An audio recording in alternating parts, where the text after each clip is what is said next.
بسم اللہ الرحمن الرحیم۔ السلام علیکم۔ زندگی بھر کام آنے والے ٹوٹکے: جلد کے امراض سے بچنے کے لیے نہاتے وقت آخر میں ٹھنڈا پانی جسم پر بہائیں۔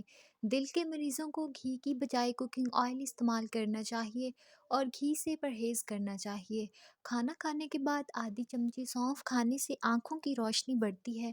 مچھر زیادہ تر اور گروپ کا خون پینا پسند کرتے ہیں۔ ٹھنڈا پانی گرم پانی سے زیادہ ہلکا ہوتا ہے۔ سردی کی کھانسی میں چاکلیٹ کھانسی کے سیرپ سے 5 گنا زیادہ بہتر اثر دکھاتی ہے، لہٰذا سردی والی کھانسی میں چاکلیٹ کھایا کریں۔ 15 منٹ ہنسنا جسم کے لیے اتنا ہی فائدہ مند ہے جتنا 2 گھنٹے سونا۔ نمک اور شہد سے دانت صاف کریں، دانت چمک اٹھیں گے۔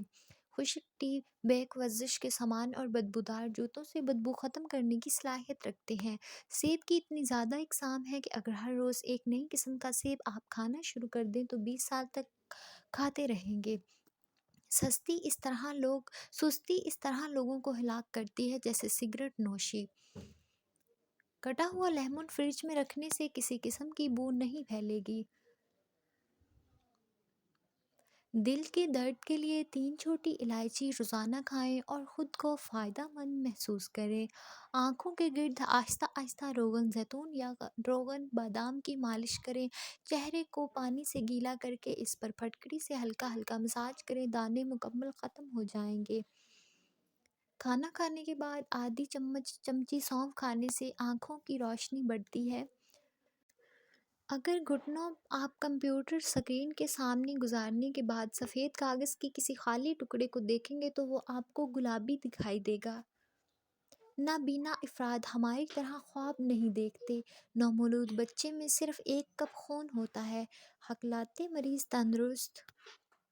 ہکلاہٹ اور توتلا پن کے مریض اگر سورۃ الرحمن زعفران یا کسی گھلنے والی سیاہی سے لکھ کر پانی میں گھول کر پئیں تو ہکلاہٹ اور توتلے پن کی شکایت دور ہو جاتی ہے۔ اگر کسی کپڑے پر نیل پالش کا داغ لگ جائے تو اسے پہلے نیل پالش ریموور سے مٹائیں، اس جگہ پر میٹھا سوڈا لگا کر تھوڑی دیر رکھ دیں، پھر صاف پانی سے دھو لیں۔ اگر کسی کو شوگر ہے بس ایک بار جرابیں پہن لے۔